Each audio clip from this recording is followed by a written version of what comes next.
We are approaching the time of the season where the weather changes and Doug and Ari dress appropriately for such weather, and I stand outside in a regular shirt. But I think I'm okay now. You got mad at me last year, like when it was snowing and I was standing outside like this. You people are like children sometimes with the way that you dress, and I feel like it's my responsibility to make sure that you don't get sick. Marty? I look like an absolute savage right now. Okay. We're here to give you our outrageous predictions for Ohio State's Big Ten opener on Saturday at Indiana, 3:30 kick. Doug, what's your outrageous prediction? Oh, I just looked up something on my phone, and I put my phone in my pocket. I'm going to say that Indiana running back Jordan Howard rushes for at least 200 yards. Now, I think that actually is maybe not that outrageous because Tevin Coleman rushed for 200 yards, I think, against Ohio State last year. Yeah. So it would just be like continuing that. But Jordan Howard, in 4 games for the Hoosiers, UAB transfer, has rushed for 145, 159, 203, and 168 yards. They run him a lot. He gets like 28 carries a game. But I think we saw the Ohio State defensive line give up some inside runs against Western Michigan last week.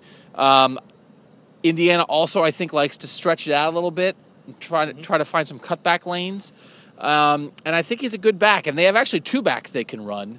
And I think as much as I think Indiana can also throw the ball, I think they're going to try to pound it a little bit in the run game, keep Ohio State's offense off the field.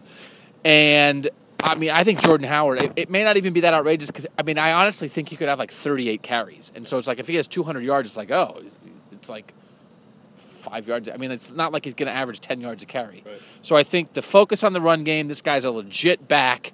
The Ohio State defense is maybe a little vulnerable to that. I can see him having a big game. Yeah, I was going to say, I don't think that's that crazy. I think you might be on to something there if he gets 35 to 40 carries. 400? It's not 400. My outrageous prediction is that Cardale Jones will throw for 350 yards. And if that doesn't sound that high, it's only been done 5 times in the history of Ohio State football. It's not even for as good as J.T. Barrett was last year. He never threw for 350 yards. Indiana is second to last in the country in passing yards.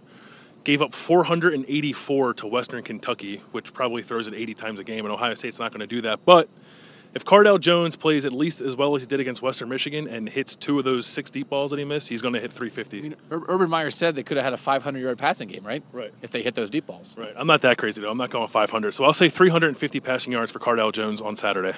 Marty McFly. We are probably not going to agree. Before the season, we did a series of over-unders, and I probably should have looked up the unders for touches. Or was it yardage for Braxton Miller or touches? Yardage. Well, I was very wrong in the first outrageous prediction when I said that Braxton Miller wouldn't catch a pass downfield, and then he caught those 2. And then, like, my sentiment in the time since has been correct because he's been basically non-existent in this offense for the past 3 weeks. So I'm going to continue with that, and I'm going to say that Braxton Miller will not catch a pass downfield.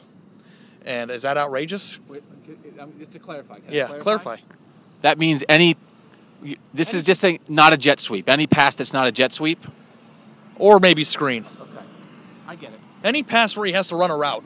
And I think that it's just, maybe that's not outrageous too, because he hasn't really done that the last 3 games. But is he going to go to game 4 and not catch a pass downfield after all the stuff that we've been talking about with him being the H-back on this team? I mean, and I took the under, so I'm not that surprised by it. But that's my outrageous prediction. I think it's going to be another week of a few wildcat plays that go for 7 yards, and that's it. I think that's outrageous enough, right? Yeah, I'll buy that. Because, I mean, it's Braxton Miller. I will buy that. That's outrageous. For you to be right, I think Braxton Miller would need to be involved. I think that, like, so that's why I feel like if they hit him over the middle and he does a spin move and goes 70 yards, that's how you get to 350. I will say this. They've missed him a few times. He's run out, and Cardale Jones has missed him maybe 2 or 3 times. But I don't think I think that's a pretty good bet.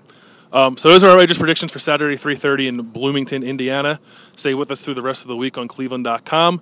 For Doug and Ari, I'm Bill. Thanks for watching.